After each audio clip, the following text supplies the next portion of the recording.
Pagdating ni na Ash sa Mercat Island, agad na ibinalik ni Ash si Lapras sa kanyang Pokeball. Inilabas naman ni Tracy sina Venonat at Marill sa pag-asang makakatulong ang mga ito sa paghahanap ng mga Pokemon. Biglang dumaan ang isang Beedrill kaya agad na yumuko si Misty sa takot. Dahil kilala ang isla sa pagkakaroon ng maraming bug-type Pokemon, gustong-gusto ni Tracy na makahuli ng isa. Ayaw mag-explore ni Misty at mas gusto na lang daw niyang magpatan, kaya ibinuko ni Ash kay Tracy na ang totoo ay natatakot lang talaga si Misty sa mga insekto.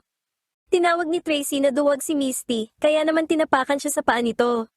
Nang makakita sina Venonat at Marill ng mga Caterpie, agad na hinila ni Misty si Ash palayo dahil gusto na naman itong manghuli. Napatakbo pabalik si Misty nang makakita ito ng isang pincer na ayon sa kanya ay mas malala pa kaysa sa Caterpie. Habang naglalakad, nakakita ang grupo ng isang sugatang Scyther. Agad na lumapit si Tracy para gamutin ito pero tumayo ang Scyther at naghandang lumaban. Naisip ni Ash na mas mabuting hulihin na lang ito para madala sa Pokemon Center, pero tinapik lamang pabalik ng Scyther ang Pokeball ni Ash, tumatanggi itong magpatulong. Ginamit ni Tracy si Venonat at ang slip powder nito para patulugin ang Scyther.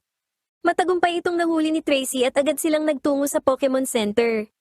Samantala, lumilipad sa itaas ng isla ang Team Rocket pero bumagsak ito matapos butasin ng Beedrill ang kanilang lobo. Nakakita sila ng maraming bug Pokemon gaya ng Caterpie, Weedle, Venomoth, Paras, at Metapod. Ngunit bigla silang inatake ng isang grupo ng mga Scyther na pinamumunuan ng isang Scyther na may pilat sa ilong. Sa Pokemon Center, habang ginagamot ni Nurse Joy ang Scyther, napansin ni na Ash na tila galit pa rin ito at ayaw sumuko. Ipinaliwanag ni Nurse Joy na ang Scyther na ito ay dating pinuno ng kanilang grupo, ngunit natalo siya ng isang mas bata at mas mabilis na Scyther na siyang pumalit sa kanyang posisyon, at iniwanan itong mag-isa hanggang sa magkaroon muli ito ng lakas na bawiin ang pamumuno. Tinawagan nila si Professor Oak. Ipinaliwanag ni Tracy na parang hindi masaya ang Scyther sa pagkakahuli sa kanya. Ayon kay Oak, labis na nasugatan ng dangal ng Scyther dahil kagagaling lang nito sa masakit na pagkatalo nang mahuli niya ito ng walang laban.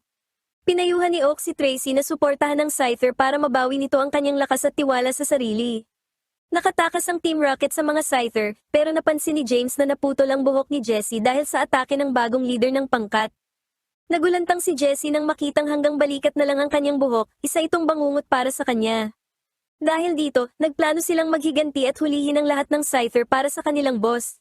Balik sa Pokemon Center, nag-iisip si Tracy ng paraan para pasayahin si Scyther, kaya sinabi ni Ash sa kanya na dapat lumaban muli si Scyther sa bagong pinuno dahil ang mga katulad nito ay natural na mandirigma at masaya ito kapag lumalaban. Sumang-ayon si Tracy sa ideyang ito, habang nagkomento naman si Misty na minsan ay may nasasabi din na tama si Ash. Pinuntahan na ng Team Rocket ang grupo ng mga Scyther at hinuli ang mga ito gamit ang isang bazooka na naglalabas ng pandikit at lambat. Narinig ng Scyther ni Tracy ang hiyaw ng kanyang mga kasama.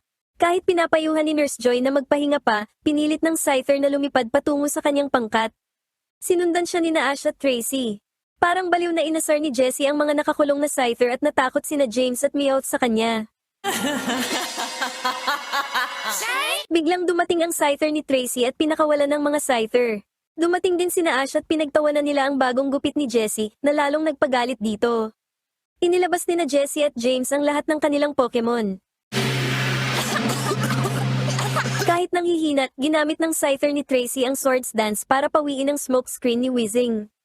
Ayon kay Meowth, sinasabi ni Scyther na kahit hindi na siya ang leader, hindi niya hahayaang saktan ng Team Rocket ang kanyang pangkat. Ninanais ng Scyther na lumaban ng mag-isa para patunayan ang sarili, bagaman pumayag siyang gabayan siya ni Tracy sa laban. Sa gitna ng laban, ginamit ni Scyther ang double team laban kay Arbok at sinalag ang Razor Leaf ni Victreebel. Humanga si Misty sa galing ni Tracy sa paggabay kay Scyther, at sinabi ni Tracy na bunga ito ng kanyang karanasan bilang isang Pokemon Watcher. Nang muling umatake si Arbok, ang bagong leader ay humarang para saluhin ang atake na para sana sa Scyther ni Tracy. Nagtulungan ang dalawang Scyther, at gamit ang Slash, tinalo nila ang mga Pokemon ng Team Rocket. Aatake sana si Jessie gamit ang bazooka pero nakuryente sila ng Thunderbolt ni Pikachu, habang tinapiyas naman ni Scyther ang mga buhok nila sa estilong Mohawk.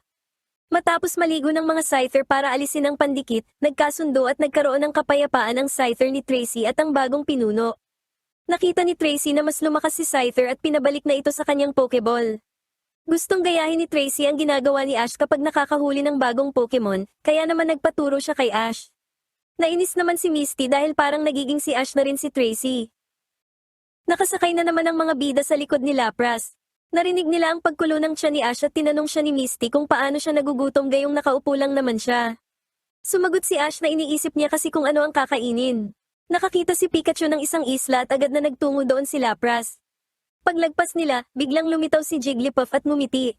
Hinayaan ni na Ash at Misty sina Pikachu, Togepi, Goldeen, Staryu, at Lapras na magsaya muna sa isla. Biglang may nalaglag na prutas kay Ash at nakita ni Tracy na isa itong masarap na bunga. Nakita ni Ash na isang Farfetch'd ang may dala nito. Isang kawan ng Farfetch'd ang lumipad habang napansin ni Ash na may dala ring prutas sina Togepi at Pikachu. Kinain ito ni na Misty at Ash pero nadiri sila dahil sa sobrang asim nito. Tumawa si Tracy dahil hindi pa hinog ang prutas na kinuha ni na Ash kaya maasim. Binigyan ni Tracy si Ash ng tamang prutas. Namangha si Ash sa sarap nito kaya napagpasyahan ng grupo na mag-day off muna at hayaang mag-enjoy ang kanilang mga Pokemon sa buong araw. Nagulat sina Bulbasaur at Squirtle nang makita si Scyther. Sinabi ni Ash na nahuli ni Tracy si Scyther pero tila hindi ito mahilig bumati sa iba. Gayunpaman, matapos itong tapikin ni Togepi sa binti, nakita ni na Squirtle, Psyduck, at Bulbasaur na mabait naman pala ito. Inutusan ni Ash si Charizard na batiin si Scyther. Walang pakialam si Charizard kaya nainis si Ash sa katigasan ng ulo nito. Binugahan ni Charizard ng apoy si Ash at umabot ang apoy kay Scyther na agad namang nakaiwas. Nagtitigan ng masama sina Scyther at Charizard. Sinabihan sila ni Ash na huwag mag-away kahit na nag-iwasan lang sila ng tingin. Nakita ni na Misty at Tracy na magdudulot ito ng problema. Nag-e-enjoy din ng Team Rocket sa isla at sinabi ni Jessie na hindi muna sila magnanakaw ng mga Pokemon ngayon. Ganun pa man, nagulat sila nang makita ang mga Pokemon ng mga bida sa paligid kaya nagplano silang kunin ang mga ito. Ipinaalala ni James kay Jessie na sinabi nitong kalimutan muna ang pagnanakaw ngayong araw. Sumagot si Jessie na kailangan nilang mahuli ang mga Pokemon para makalimutan ng boss ang kanilang mga utang. Naisip naman ni Meowth na makakapagbakasyon na sila ng tunay pagkatapos nun. Dumating ang grupo at nakitang tila nagtatalo sina Scyther at Snorlax. Sinabi ni Ash kay Snorlax na maghintay muna dahil hindi naman magtatagal ang paghahanda nila ng pagkain. Biglang lumitaw si Jigglypuff at kumanta, kaya nakatulog ang lahat. Muling ginuhita ni Jigglypuff ang kanilang mga mukha bilang ganti. Pagkagising, hinayaan muna nilang matulog si Snorlax ng sandali. Maya-maya ay nagpiknik na sila. Nagtanong si Misty kung may cheese, bologna, o peanut butter. Sinabi ni Tracy na wala nito at sinabi naman ni Ash kay Misty na kakainin niya na lang ang kanyang mga sandwich. Tumanggi si Misty at sinabing hindi pa lang talaga siya nakakakain ng fruit sandwich noon. Biglang sumulpot si Snorlax at kinain ang lahat ng sandwich nila. Dismayadong naghugas ng pinggan ng grupo at napansin ni Misty na hindi na gaanong malakas kumain si Snorlax kumpara sa dati. Naniniwala si Tracy na dahil ito sa hindi gumagastos ng maraming enerhiya si Snorlax kapag nasa loob ng Pokeball. Nagmalaki si Ash na si Snorlax ay nasa kamay ng isang mahusay na trainer. Sinagot naman siya ni Misty na hindi pa naman niya nakikitang sinasanay ito ni Ash. Naglalaro si Marill kasama si Togepi habang nag-e-ensayo naman si Scyther ng mag-isa. Umaasa ang grupo na hindi mag-aaway sina Scyther at Charizard. Kinagabihan, napansin ni Pikachu na wala si Ash sa kanyang higaan. Iniisip ni Ash kung ano ang pagkakaiba ng GS Ball at regular na Pokeball maliban sa kulay nito. Nakita ni Ash si Pikachu at niyaya itong tumabi sa kanya. Napagtanto ni Ash na mas maliwanag ang mga bituin doon at pinagmasdan ang kanyang mga badge. Naalala niya ang kanyang mga laban kina Sisi at Danny. Alam niyang ano man ang hamon, handa siya at ang kanyang mga Pokemon na ibigay ang lahat. Nagising si Misty at narinig si Tracy na nagsasalita tungkol sa pagkuha ng sketch ng mga legendary Pokemon habang nananaginip. Muling nakatulog sina Misty at Tracy dahil sa sleep powder ng Victreebel ni James. Habang ipinagmamalaki ni James kung gaano kagaling si Victreebel na biglang sinubo ang kanyang ulo, nilagyan ni na Jessie at Meowth ng lubid ang mga Pokemon ng mga bida. Hinila nila ang lever para makuha ang mga ito, pero hindi man lang nila mapagalaw si Snorlax sa pwesto nito. Pinutol ni Scyther ang lubid at sumigaw ito kasama si Charizard. Nagising sina Misty at Tracy dahil sa babala ng mga Pokemon. Dumating si Ash at nakita ang gulo, habang ginamit ni na Jessie at James ang lubid para bumaba pero nabangga sila sa puno.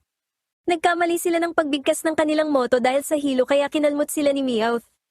Pagkatapos nun, inilabas ni Jessie si Arbok at si James naman ay si Weezing. Gumamit ng smokescreen si Weezing, pero umikot si Scyther gamit ang Swords Dance para pawiin ang usok. Napagod si Scyther pagkatapos ng kanyang atake. Gumamit si Bulbasaur ng Vine Whip para atakihin sina Weezing at Arbok. Gumamit si Squirtle ng Water Gun para itaboy sila, at si Pikachu naman ay Thunder Shock para kuryentehin sila. Nang mag-uutos na sana si Ash ng tackle attack, biglang gumamit ng flamethrower si Charizard sa Team Rocket. Tinapos sila ng Scyther ni Tracy gamit ang isang Skull Bash. Pagkatapos ng laban, nagtitigan sina Scyther at Charizard, saka naglakad palayo sa isa't isa.